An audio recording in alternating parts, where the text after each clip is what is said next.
Sonya Phillip is someone I just got to know through this process of putting together the Play First Summit. And, I think I'm really blown away, and I think you're going to really enjoy listening to her too. I was really taken in by her story about living in India, being a young parent in India, having a child with learning differences, realizing that her own educational system or what she could find didn't know what to do with a child like hers. And so, she found herself on this journey where she has really literally traveled all over the world by now, studying different models of early childhood education from Reggio to High Scope to Waldorf, you name it. She seems like she's kind of taken a look at everything and put her hands in everything, and is now really one of the few play-based educators in the nation of India. And I think this is really fascinating that she has brought her ideas back, and her mission is to actually change things there. I really like the way when she talks about, right now we talk about the COVID and everything that's going on right now. And she really wants to, thinks we should be focusing on the gratitude as well, because this is, a heavy, dark time, as she says. But at the same time, there are positive things. There are things for us to look forward to. And I think that's one of the reasons we're all here right now is to talk about what can we do in this phase to kind of move forward. To make the world a better place for the children we teach, and a better place for educators and for all of us in terms of what we're doing here. And that's one of the things that I was impressed by as Sonya really, she raised those biggest questions, the ones that all of us are finding frustrating. This idea that we already know. We know the research is very clear about the power of play-based education, about the purpose, about why we should be doing it. And there's just mountains of evidence on our behalf, yet somehow between the evidence and the actual practice, it isn't happening. And why is it that we need to be here defending play when in fact it is obviously the way children learn best and the way all of us should be learning? I think you're going to really enjoy this conversation with Sonya. I think you're going to learn something about India if you don't know much about it, but also about yourselves and about the world around us. So enjoy. Welcome back to the Play First Summit, and I'm so excited to introduce to you Sonya Phillips, who is the founder of Learning Matters in New Delhi, India. She works in the area of early childhood, learning differences, and teacher training. And she's passionate about giving children the tools to show their success. And after decades of teaching experience in India and the United States, she taught both at an American school in New Delhi and at the Lab School of Washington, D.C. in the U.S. She founded Learning Matters to address the needs of children with learning differences. And that happened in 2005. Her experience and knowledge about the importance of the early years prompted her to establish a successful play-based early childhood program that is primarily inspired by Reggio Emilia approach. Welcome, Sonya. I'm so excited to have you here. Likewise, Sally, likewise. I too have been looking forward to, having this face-to-face interaction with you. Oh my gosh. Well, I first want to know how you came about finding the Learning Matters. Like, how did that come about for you? And how did you get into education? So, my mom ran a school. So I grew up sort of exposed to children and always enjoyed the company of being around children. But my personal journey as an educator was really prompted by, I think, I was a young, I got married very early, and I was living in Delhi. And someone asked me to, if I knew about this school that was around the corner from me, the American school. And I said, no. And so I walked in, and they asked if I was qualified, which I wasn't. And so I went and got my degree in India. And while I was studying, I got a job as an assistant teacher in the classroom. And fortunately, the American school really invests in their educators. So every summer, professional development was encouraged. And that brought me to the US regularly to up my skills as an educator. And through the school in Delhi, they also tied up with a university in the US for me to do my master's in education. And that's how I got my first post-grad degree in education while I was a teacher. And then Sally, and it was always the early years. I was teaching early years and kindergarten. When I became a mother of my son, who was diagnosed with some learning issues, I realized how ill-equipped I was, how ill-equipped the educators, even in the most progressive school like the international school, the American school, the teachers were in understanding this learning diversity. And at that time, Time magazine had done a cover story on children with learning differences, and they talked about this particular school in Washington, D.C. called the Lab School of Washington that worked with children who, were very creative, thought, outside the box, and yet could not really succeed in the traditional classroom. And I could really connect with that article. And rest is history. Moved mountains to, move to the United States. And I became a student, a mature student, went back to university to study the field of learning differences, and started then teaching at the Lab School of Washington. I was there for about 6 years. And while in the US, I was like a child in a candy store, because if there was something being offered in Chicago, which was, cutting edge, I had the ability to, participate in that, whether it was going to Harvard in the summers, whether it was going to North Carolina. So I was just absorbing it all, not because I needed a job in the field, but because I was learning, and I was really understanding my own son as a mother. And cobwebs were being cleared for me.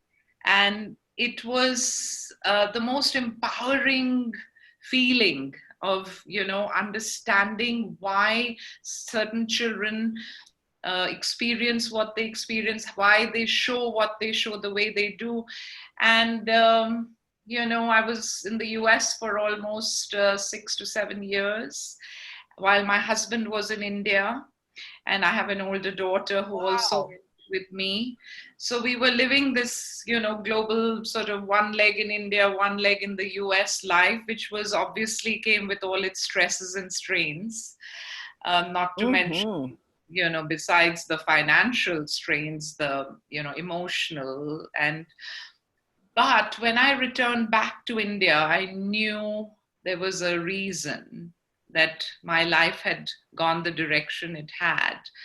And I set up Learning Matters on my return to share whatever it was that my education and experiences of 6 years in the US in this field of learning differences, because in India it was, and it still is in its infancy, this understanding of, that you can look like all children but not learn like all children.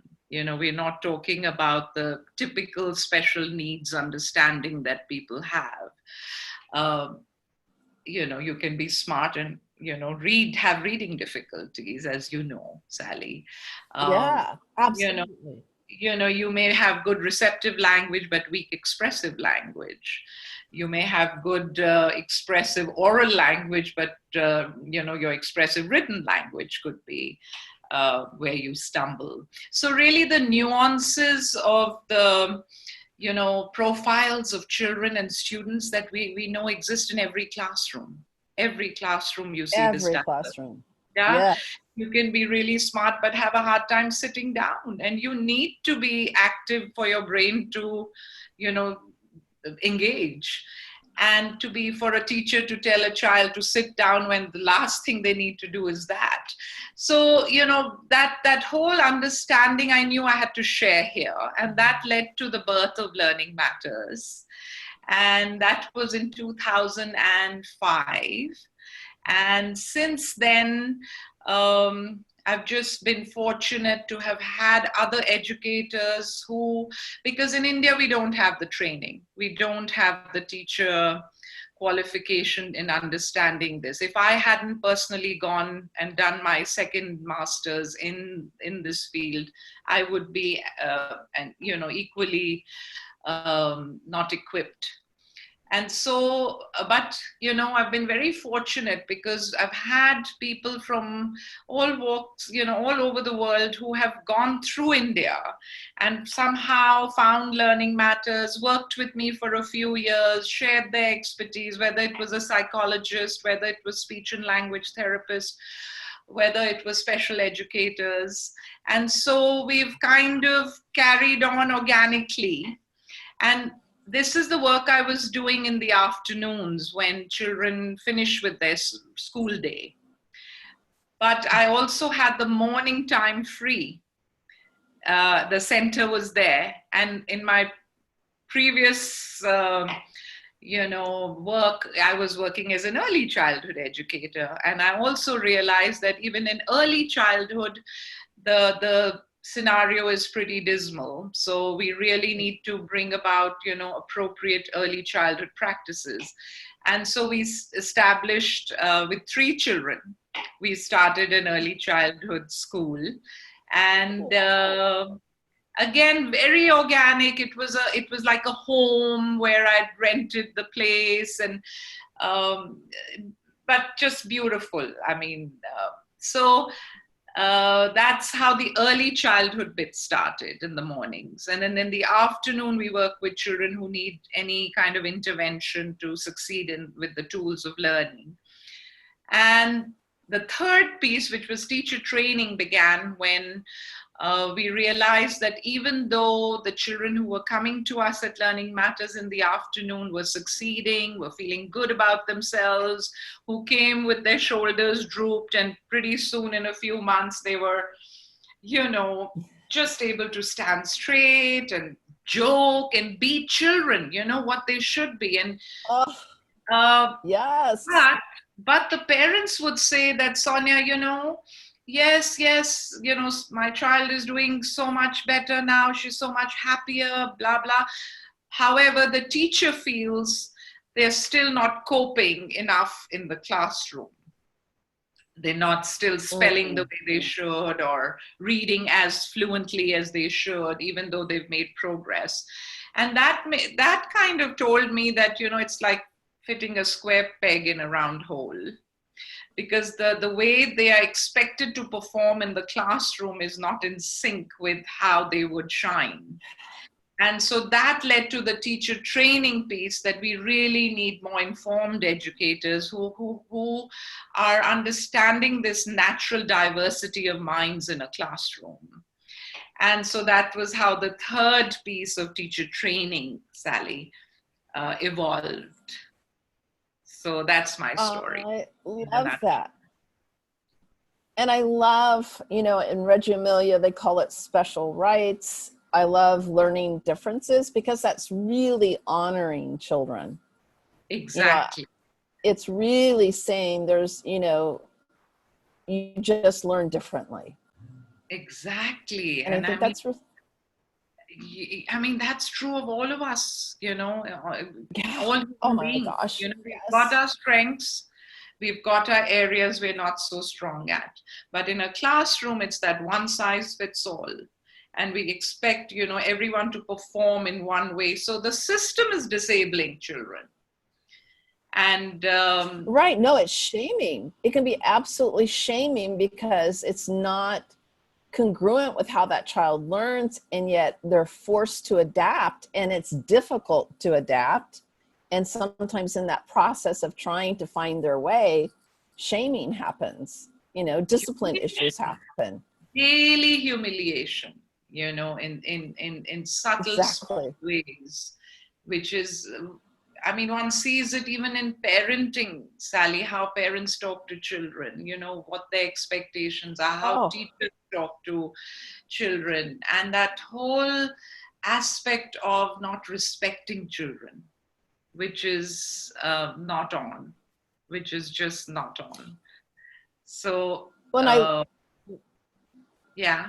I love on your website, I wanted to read this because this is, again, exactly what you're talking about. We must establish equitable classrooms in order to create healthy citizens for a just and tolerant society. And this is exactly what you're doing. You know, I love that that's your goal. And I know it's challenging.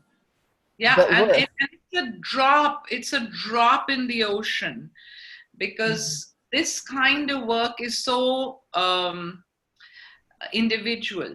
You know, you're looking at each child, and in India, where the challenges are of just volume, you know, we have millions and millions of children, that you sometimes, you know, there is self-doubt that are you really making a difference? And then you know, kind of, when you see that even that difference with one child you've made, it's well worth it. So the challenges are immense in India because of the sheer volume, I would say, you know, and that the population just makes everything that much harder to achieve. So, you know, we have these pockets of work that's going on, and even though it's not adequate enough, but I think it needs to be celebrated for whatever it is. Oh my, I'm with you 100%. And so I'm curious how COVID has hit India and how it's impacted the classrooms and the schools. So, you know, India's had the harshest lockdown in the world. So in March, on March 18th to be precise, we had a complete lockdown, and all schools were shut, all offices, everything. And it is only very recently, almost as recent as about 10 days ago, that little opening up is happening, but not for schools, not for universities. None of the educational institutions have opened, and I doubt if they will open for another 2 months, or I mean, I don't know what the government decision will be, but there's no classroom, no schools functioning. However, they've all gone into this online mode. And that again is something which with young children one questions, because we know 100%. That's not how young children learn.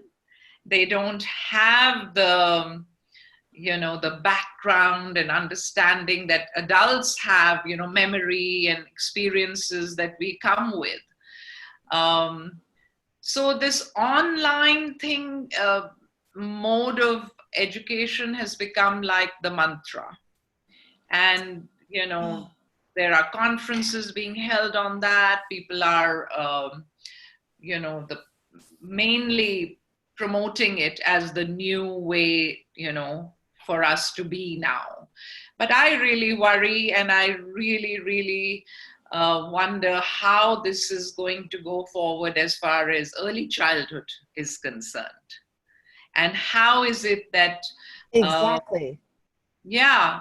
So, you know, children are not meeting other children. Children are not being able to play outdoors. Children are not being able to, you know, just be in a classroom which promotes play and learning. And parents, very few parents are equipped with the understanding of the early years and what they could be doing with their children. So I'm trying to kind of brainstorm how to meet this need, which will be there now at least for the next 4 or 5 months, where children are feeling the paucity of, you know, experiences that they should be having. So I'm in conversation with a few people to see how to fill this gap, and what it is that we can be doing.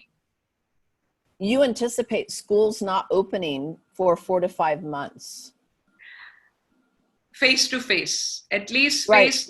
we've been shut since March, mid-March, and I can't see them opening because, literally this week, of course, India is large, right? So Right. each state has its own experiences of what's happening with the COVID. But by and large, I'm sitting in New Delhi, and the larger urban cities are all experiencing a surge right now. And Delhi is right now frightening. So, just as what New York was experiencing when it was, so Delhi is experiencing that, and now we're opening up. So the numbers are shooting up. And schools, I don't think they won't take the risk with children going to schools. So we will, I anticipate at least till August, September, nothing is going, October maybe, but who knows, because who knows, right? They're saying that the peak is going to come in October. So we don't know. Right. And so when you do return to school, what do you plan to help parents and children make that transition back? Because I know parents are going to be very nervous, right? Do you anticipate parents hesitating to send their children back? Absolutely. Absolutely. I mean, I think safety is the number one issue in every parent. Why would you send your child if right. they're getting sick? So I think we have to wait for the right time first, Sally, when, the COVID is really, more manageable and down. And then besides the precautions that, we all will now need to take in terms of hygiene and surfaces being cleaned, and but I can't see little children not playing with other children. I mean, social distancing and masks is not something we would at all encourage or even, promote in any way. And wherever it is that we understand, instead of them playing together cooperatively in the sand, maybe they'll have their own bins, where they can have the sensory experience. So those kind of measures one will take. But the hugs and the, just physically being together and, the feeling of touching children, we know how important that is for young children. I mean, I miss not being hugged for so long, by friends, keeping that distance. It's just not human. And little children who we know need that in order to feel balanced within themselves. We have to. So I mean, I'm talking about that from Learning Matters point of view, but India being India, we have government schools which are huge, in terms of numbers. We even our other private schools, Sally, the numbers are, in a classroom, you minimum you'll have is 30 kids. So how they are going to manage that? I did hear that they'll have a blended approach where half the kids will come on these 3 days and the other half will come on the other 3 days. And the 3 days that they're home, there'll be some kind of online engagement. So that kind of approach is being worked out with some private schools. But I think currently the government hasn't even really, I think they're troubleshooting on the COVID so much and all the healthcare that the city needs to gear up to, that education is right now behind shut doors, Just let us first deal with the hospitals and the doctors and the, equipment we need. So we don't know what's happening on that front. There's no information, and I don't think there's even any real concrete steps right now. Do you fear they'll opt for distance learning until they, more long term? Because again, that's a big fear in early childhood. It's unworkable to be distance learning at any length of time. It's not healthy, it's not natural, it's not workable. And yet, we hear these rumblings and it's disconcerting. Yeah, it is. And as far as, I mean, with all my professional understanding of young children, I would not participate in that.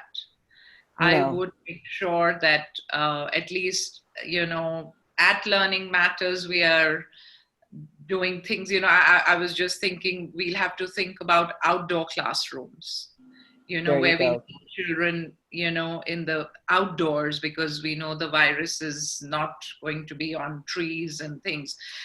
So, if the weather gets better, because it's really, really hot here, so you can't be outdoors when it's hot. And so far, Sally, I'm sure you're aware, but when the weather starts getting better, the air pollution comes in.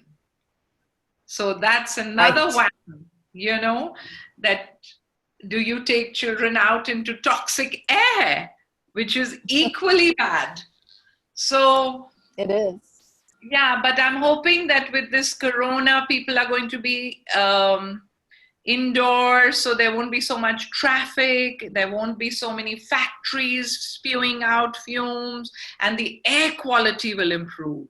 And if the air quality improves, then our children can, meet in a park, and we can meet outdoors and do things with them outside, at least till all those months that will allow that.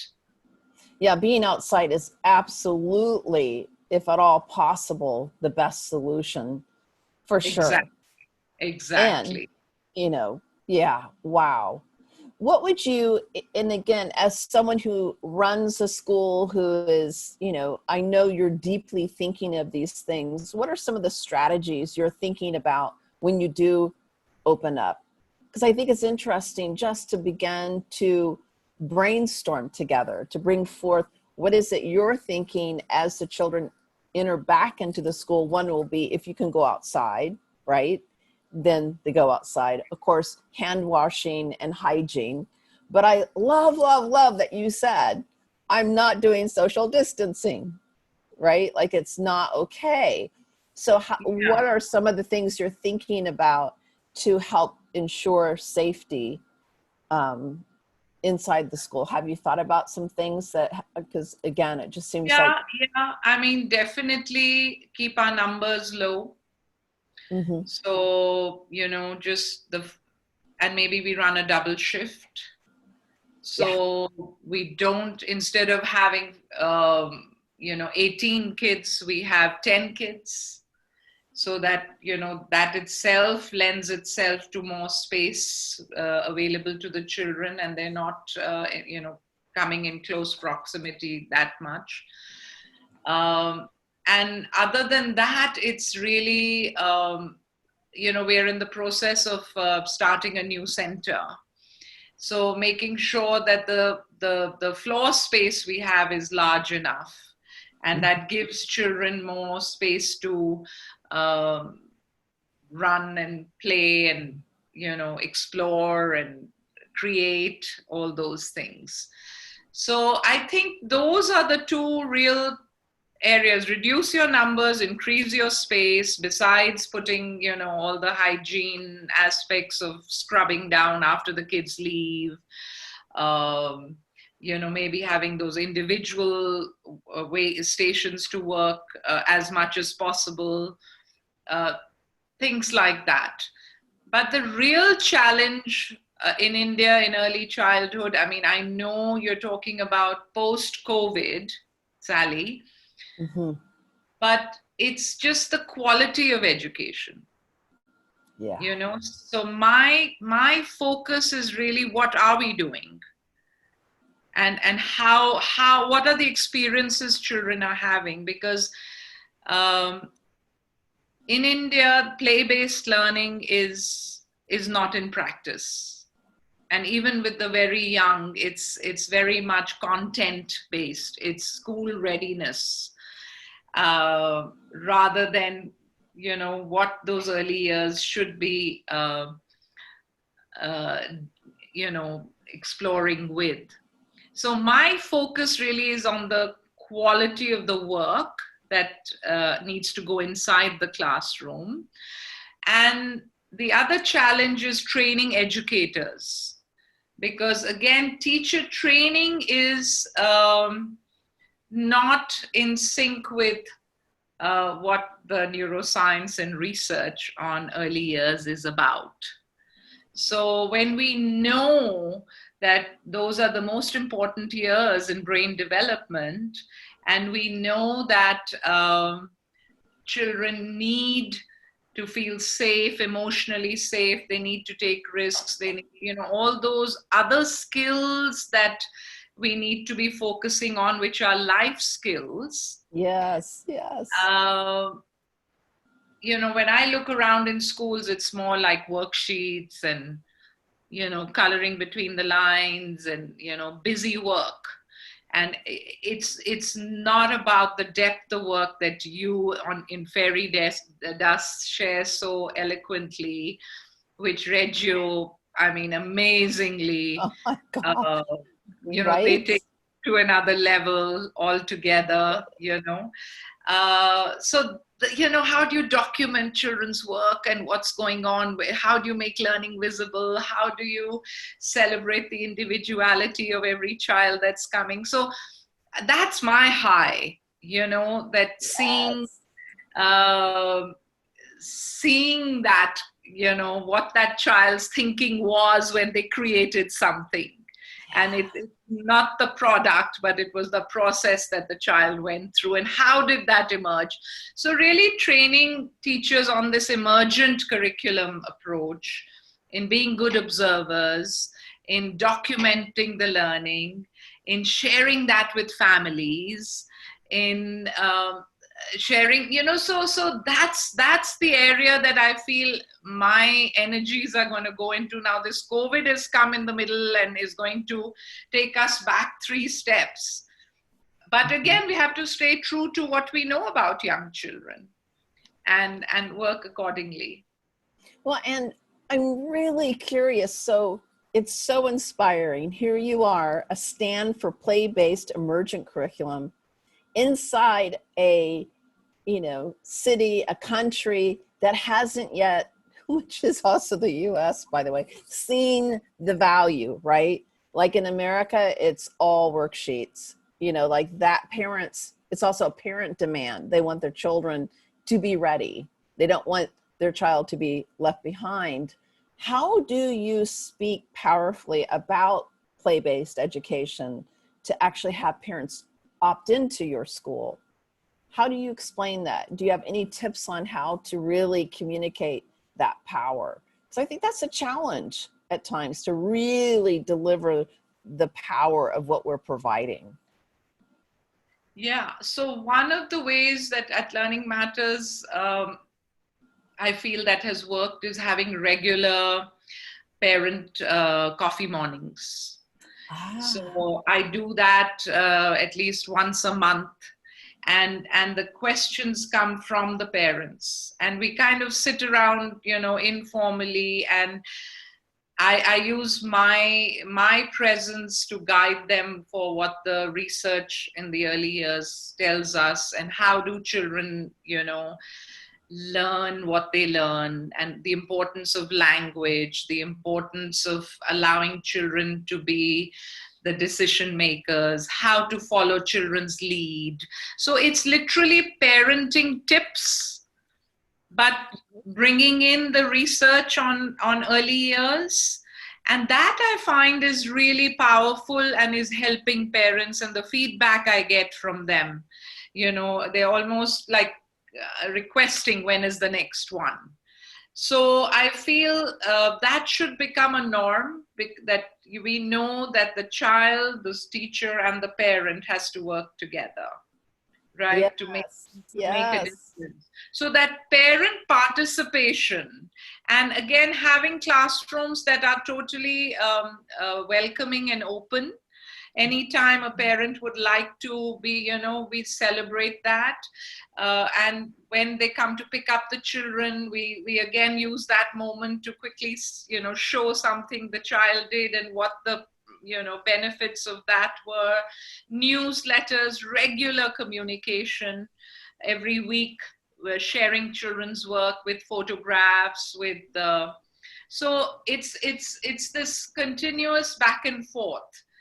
Now I'm Beautiful. also looking forward to maybe writing articles for the larger population.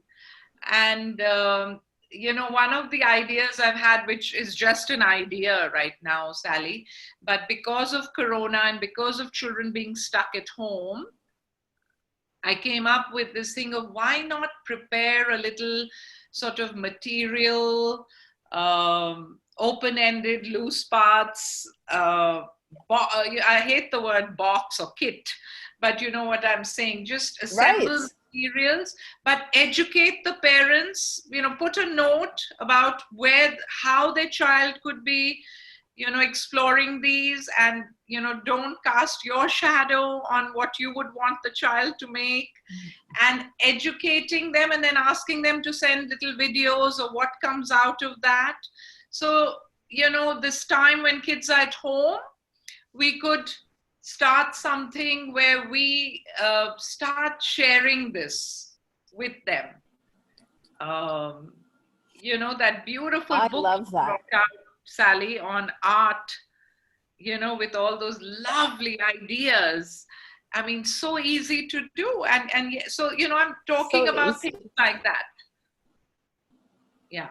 No, I think that's really important. And it's interesting going forward. I do think we need to consider if a second wave hits, let's say they come back to school, we're in school, and then all of a sudden we have to go on lockdown again, to be prepared with take-home loose part kits. And that way when we're doing, the temporary with the capital T, virtual, that we can, again, have it. I mean, to me, the virtual connection is just so that we are in relationship. It's relationship based, not academic based. No, It's not exactly. appropriate otherwise. Exactly. And that's why the online, I keep saying, is that the children know each other. It has to be a group that is familiar with each other. It has to be they're familiar with the teacher. Then at least there's that Yes. connection and relationship building that one is focused on. But, March, I told you we went into a lockdown, and a lot of Indian schools finished their academic year end of March. So in April, they went into this strange new online classroom where they don't know the teacher ever face to Oh, face, where they don't know the other friend. Maybe a few kids who went from the previous grade are there. So how unnatural is that? And how it's so difficult it is, natural. you know? So even for us, I keep telling the teachers that carry on with your cohort of kids. Even though they were going to graduate to the next class, please stay with your group of kids, because it's the relationships and the connections that we know is the only purpose of being online. And to just have that uh, connection, emotional connection and fun through music and movement and things like that. It's not about any content that they're going to learn. No, and with children with learning differences, parents are not prepared to be teachers, and we don't want them, if they don't understand emergent curriculum, to try to be that child's teacher. So I think it's, again, to really deliver to parents that there is no fear of falling behind. That's not something that we should even be discussing. or even worried about. The whole globe is there. There's no worry that children just need to have the therapeutic aspect of play, I think, at this time, with feeling parent stress and family stress and concerns. Or, I don't know, how has it been economically in India? Has even the childcare industry been hit hard with it?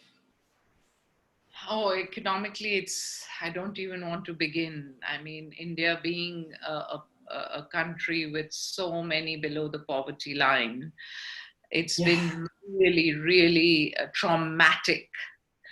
And, in the city, especially, with the kind of families that I have interacted with, we're so blessed. We're just, have all the amenities. So there's no question of, you know, um, I don't know, it just makes you feel so grateful for everything you have, because you just have to turn your head and you realize there are millions who don't even have the very basics. So, um, and yes, many, people have, in the cities, we have a lot of staff that comes and works in a house. You have the cook who cooks, and you have the gardener who gardens, and you have the child care person who comes, and the nanny who's with the children. And that, for a lot of families, they haven't allowed for that because of the corona, outside coming in. Right. And so parents are at a loss. Parents are really at a loss. And we know there are parents and there are parents, right? So there are some who are naturally very able to play with their children. And then there are some who have no skills and are really anxious about, what's going to happen now that my kid is not going to school. And I've had parents of 2-year-olds, less than 2-year-olds, asking me, what do you think about introducing alphabets? When do you think I should be starting with, when should they start reading? And I mean, so it's their idea of progress, the idea of their child, getting it is only limited to the academics. So the need to educate, and I'm talking about parents who are exposed, who travel, who read, they are bogged down with this sort of notion that, for a kid to be bright, they have to be reading, and they have to be knowing the alphabets. And, I mean, what's that got to do with being smart? Does your child know how to play with someone else? Does your child know how to, speak up for themselves? Does your child, there's so many other skills which early years should be focused on. So that's the real need of the in this environment, is educating parents, teachers, society at large, on the importance of what early years really is about, what childhood is about, and why those skills are life skills which will impact the society of tomorrow.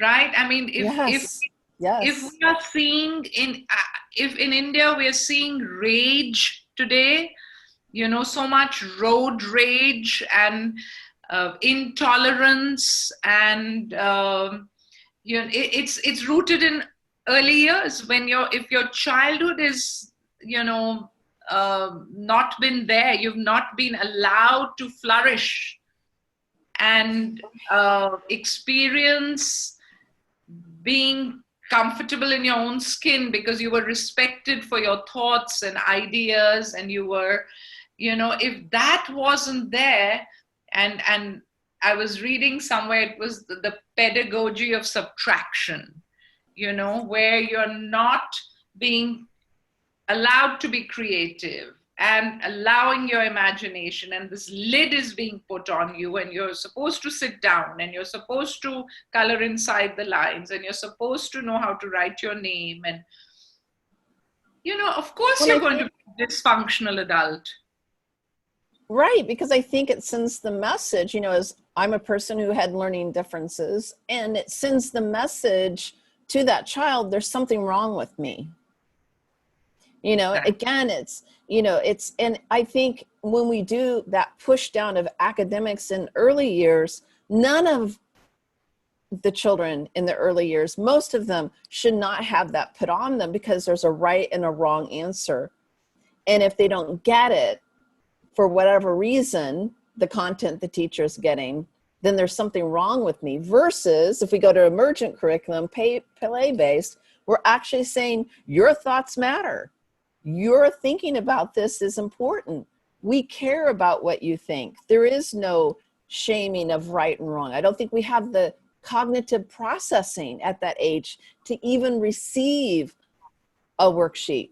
It's not even about can they do it. Of course they can do it, but it's not appropriate for so many reasons. And I love what you said. You said something that really made me think, is that parents think academic push down is progress, when actually play-based is the true innovation and progress of humanity.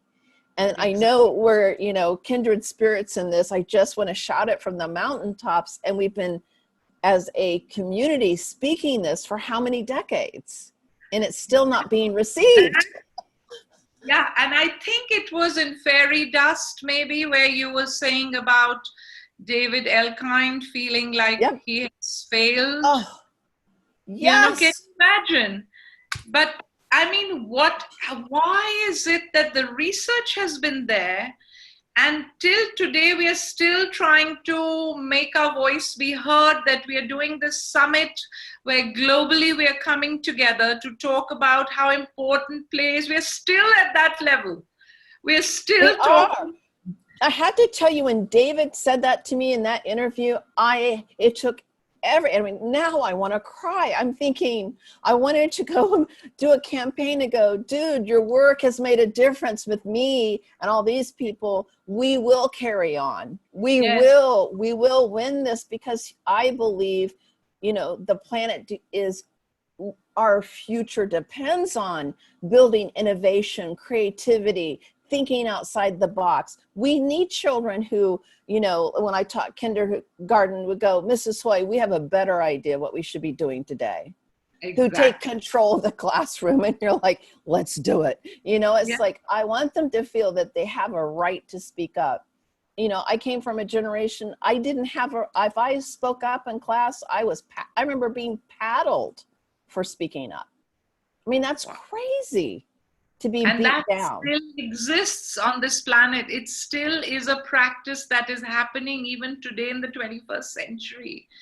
I mean, what is it that hasn't transferred? Because the science is there, the research is all there, but the practice is so disconnected, even in a first world country like the US, Right.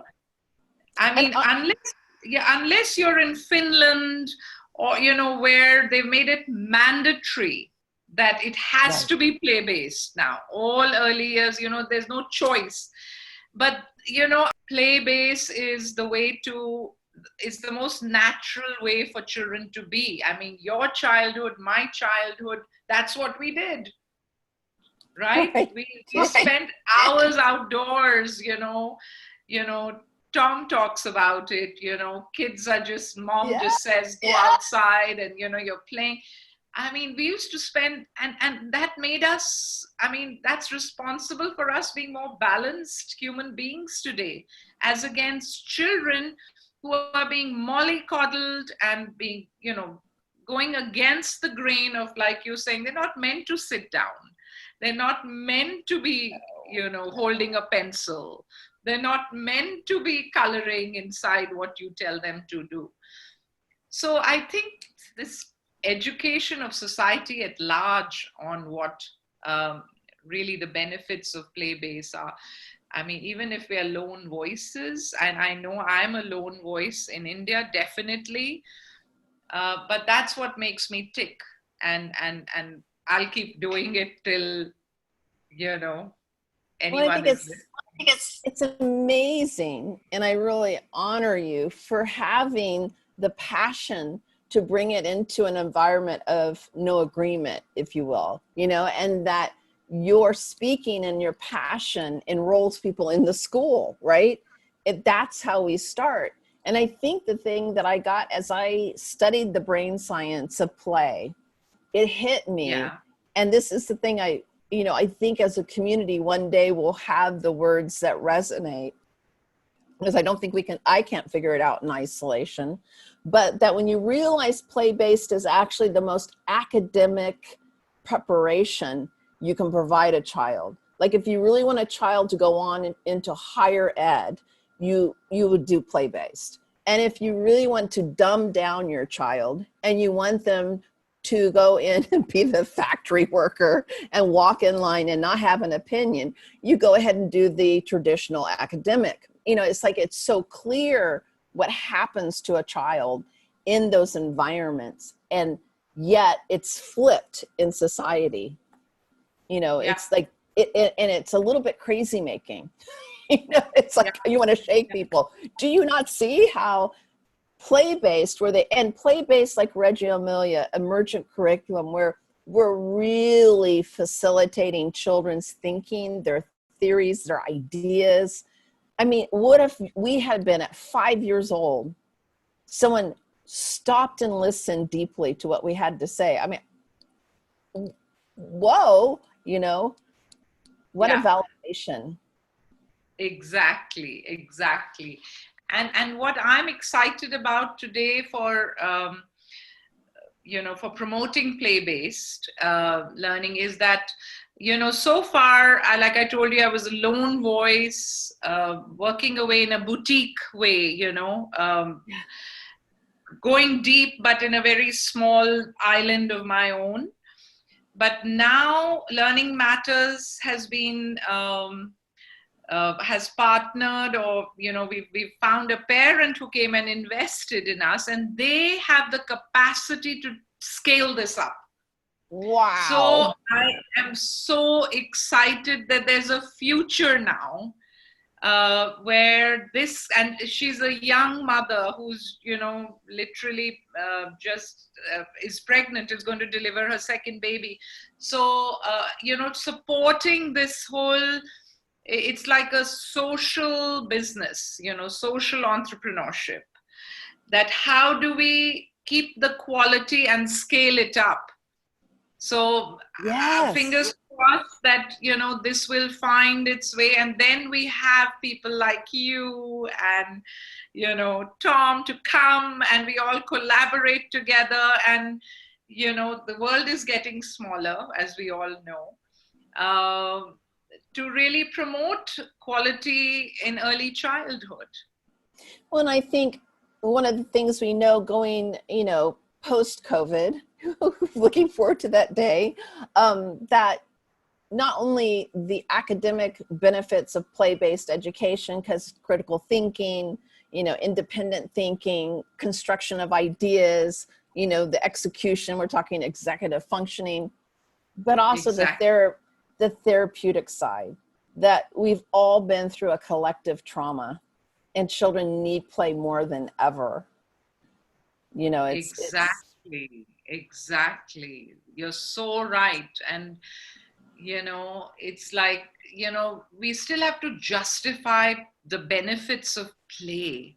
When as human beings, it's like, how do you justify art, right? How do you justify love? I mean, it's part of being human that you express yourself the way you do. And play, especially after this trauma, of Corona, that adults, children, society, to get, at large, we've all experienced this. And in India, it's even more acute because of the extreme difficulties that millions of people have had um, in terms of financially, that even with my grandkids, when we talk about, because it's in the news, you're seeing migrant workers, how they are, not, they don't have food to eat, the difficulties they're having, but really explaining the world of what is going on. Like in the US, you're having all the racial discrimination that's going on, and it, I think education plays a huge role in making children compassionate, empathetic, and minds that can connect and relate to difficulties of others, and be problem solvers of tomorrow. That this Yes. kind of equity should not exist. And if corona has thrown up something in India, it's this, that the rich have what they have and the poor don't have. I mean, similarly in the US, we know corona has reflected that so strongly. So let's hope that it's better human beings and we are learning, even respecting our environment. And if children Yes. are not playing outdoors, if children are not in touch with nature, if children don't even know the bugs and the leaves and the trees, how are they going to connect with it? Right. Right? Yes. So, Yes. you know, directly coming to experiences that young children are being, are exposed to and are encouraged to participate in, is something we have to be very mindful of and actively promote. Right. And I love that you're bringing this up too, because I do see one of the silver linings of COVID has been the uprising of injustice. And, Yeah. I'm getting goosebumps when I think about the young people willing to stand on freeways in the US in protest, and that those actions are actually causing, a change. Slowly but surely, the we will not back down has changed laws and bringing to light intolerance of police brutality. And so I do think in this collective traumas that need to be dealt with are rising. Do you see any rising in India of any of those inequalities being dealt with, or do you think that's potentially there? Because I think this is It's there. healthy. It's there. I mean, it's in selective media. Not your Okay. mainstream media, but in selective, there are voices, alternate voices that are definitely discussing this. But I don't see this coming into education right now, where collectively this is going to be like a uprising. I Right. don't see that, but in small ways, and I think those are values that in classrooms, individual teachers can it depends what kind of a person you are, that you will bring that out. Similarly in families, what is the home atmosphere and what are the values in a home that will share that. Where you're dealing with, in a country where just survival is such a priority, Right. just having drinking water, just having running water, ensuring that there's nutrition. I mean, those, when you're struggling with those issues, then talking about quality and respect of children, and at the level that you and I are Yes. discussing, it almost seems elitist, but I mean, I think all children need that, rich, I poor, agree. all children need to be respected, all children need a voice, all children need to be, their rights, they have a right to That's it. nutrition, so Have a right. And this it's is where very rights hard. come in. Absolutely. Families struggling at the most impoverished level, those children have a right to have what they need. Yeah. Absolutely.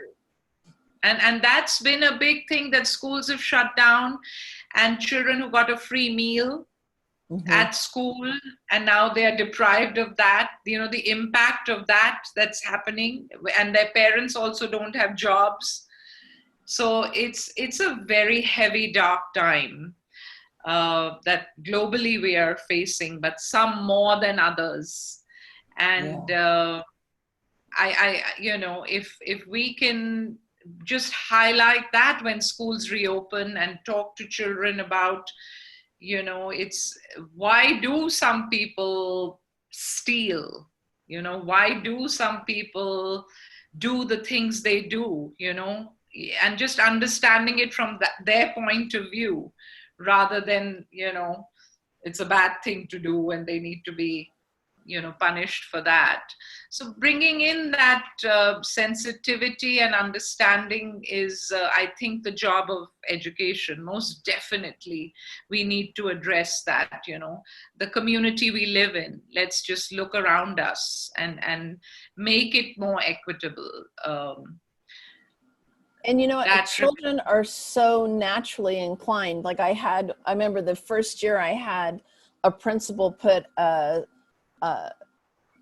older child, she was actually first grade and was really struggling with behaviors and whatnot with her special needs, her learning differences. So he had her come and spend time in my classroom, and the ability of my class to embrace and love her as 4 and 5-year-olds brought me to my knees. Like they're so in the early years open and willing to embrace.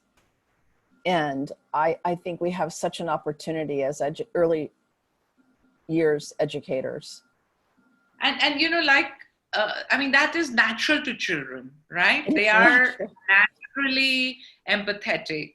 They have wisdom, innate wisdom. They are living in the moment. They are like so present, They right? are. And like Ken Robinson talks about, the unlearning that schools do, where we, take away that wisdom from them, Yeah. So it's to keep that active, and to celebrate that is where we need to be. And that's one thing I love about working with children. Is so therapeutic. It's It so is. good for us as adults, right? I mean, there's so much joy, there's so much creativity, just that freshness and purity.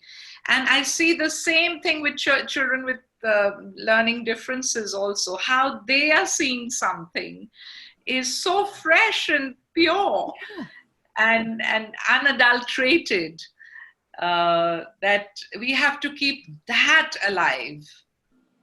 That is it. And bring the child in us. In fact, as adults, we have to learn to keep that child in us alive, and that play in us alive, and look at the world with the same wonder that a child looks at it. And yeah and I think working with young children keeps that alive in us.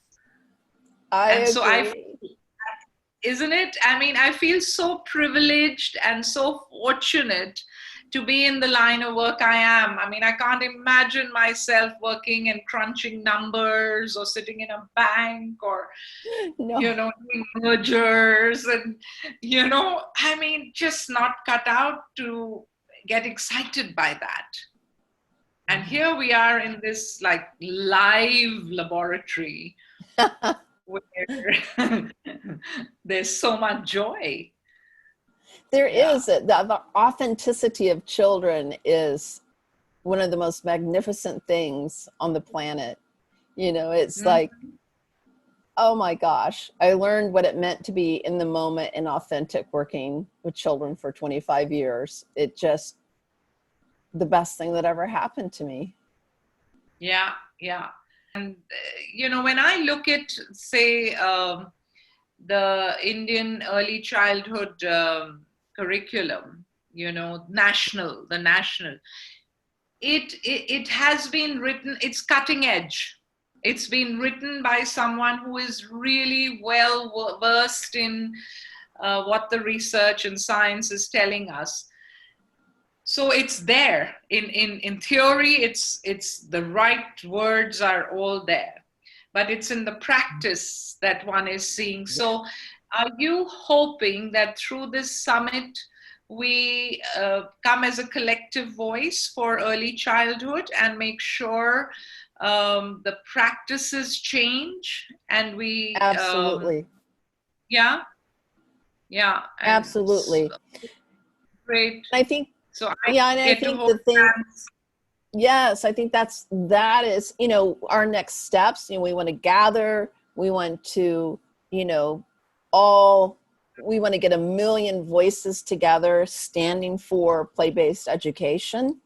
And I think really that when we get that momentum, that, as you said, reaching teachers who are not play-based and really making visible the joy that's being left at the table, the power that's being left on the table. Until you step inside of play-based education, you have no idea the magnificence in there. And it's easier to do themes and worksheets, right? It's a whole lot easier. Of course. You This know, is hard. This is hard, observing each child, really focusing and seeing what's happening in their thinking.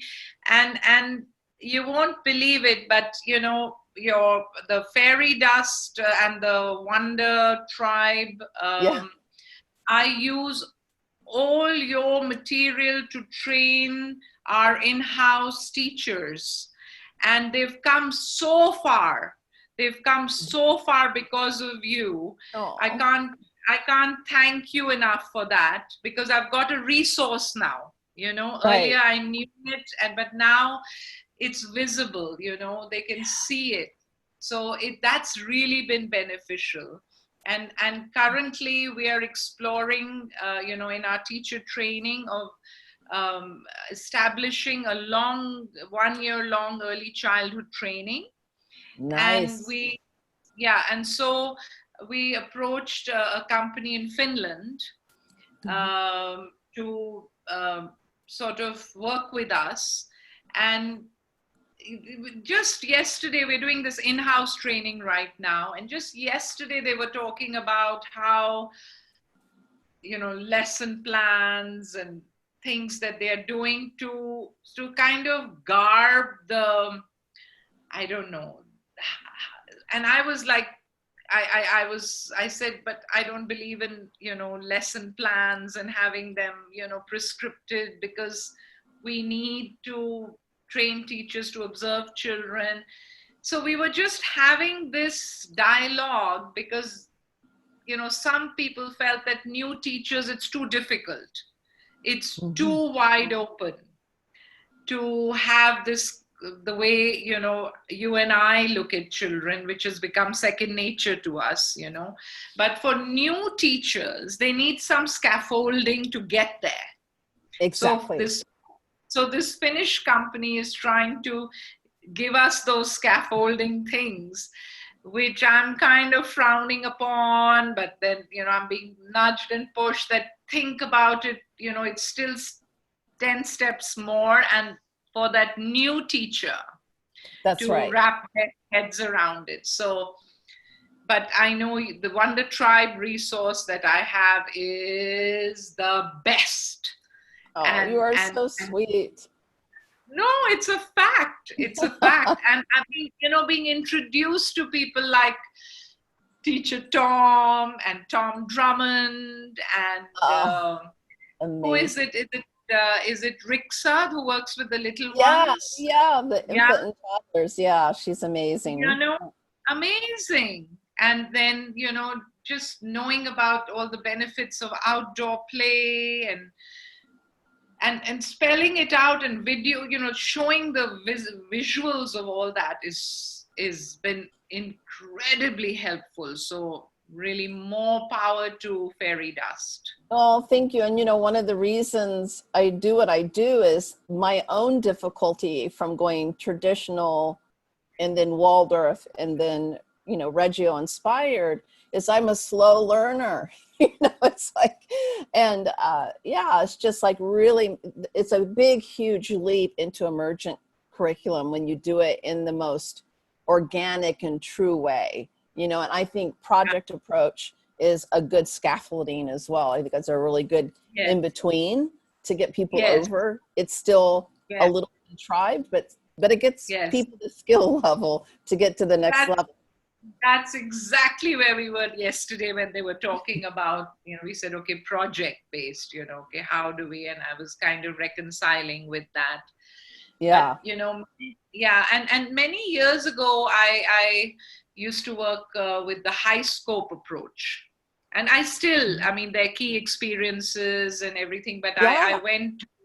I spent 2 summers in Ypsilanti with Phyllis Weikart and her husband, David. And, so, I mean, one has always been kind of exposed to, and then, of course, when one went to Italy, to Reggio, and this summer, we were all registered to go this summer. And, COVID happened at that time in April, so couldn't go. But, I mean, that's another level they take you to in beauty. I mean, just the Such beauty. aesthetics as an art teacher. I mean, you just, and what little children are capable of. And how they, show their capabilities and their achievements. It's very, very exciting. Never a dull day. Never a dull day. And one thing I would say is we definitely get by from the help of each other. I think early childhood is one of those things that I'm the sum, like everything that I am is because of all that have contributed to me. I couldn't be here if it weren't for the colleagues and the mentors and the friendships inside of this industry. And hopefully this summit will be another boost for people to get that support and to the shared ideas that we know children deserve the best we can get. Yeah. And I mean, and like that whole I don't know where we lost it, this understanding of childhood and bringing childhood up again, because it has its direct links to society and what nations are becoming. I mean, I link everything to childhood and experiences that people have. Absolutely. Don't you say that? Absolutely. Yeah. And you really see in the industrial, revolution that, putting children in schools and how we kept pushing back, younger and younger, and mothers going to work, the life of the young child has radically shifted in the last 150 years from what it was for centuries and centuries, right? And and really young children had so much freedom. I know when I was a child at 3, 4, 5 years old, I roamed my neighborhood alone. And there's been something lost, and those days are not going to return. We know they won't. So I think that makes play-based even more, urgent. Yeah. And I'm hoping next year, this time when Corona is behind us, we really can move, towards a richer classroom where children really are getting what children need and it's their right to have. And this pause that we've had with this time, and like you said, let's hope there's a silver lining that we appreciate it. At least in Delhi, we're appreciating the blue skies that we never saw before. We're appreciating nature like we've never been able to appreciate before. So that's the silver lining. And us as human beings reflecting on really how we are conducting ourselves vis-a-vis the environment and our own personal, life choices that we are making, which are impacting the environment. So if there's one silver lining that I'm hoping post-COVID we will be able to sustain, it's really being more conscious about the environment and our role in contributing to its deterioration. Beautiful. Yeah. I agree. Well, this has been such a fabulous conversation, so rich with all the things that we all hold so dear and are concerned about. And thank you so much for sharing with us so generously. Thank you. Now, Sally, I want to again thank you, because I know I connect and relate to you, from the heart. And Yes. just to have this opportunity to have this one-on-one conversation with you is like, I feel I've lucked out big time. And I really wish you success. And I wish all of us who are like-minded in terms of our passion for children continue to collaborate and support each other and learn from each other, because that will make it a better world for our children. So thank you for the opportunity. Yes. Thank you so much. Yes. And take we will care. do it. Take care till we actually physically meet. Yes.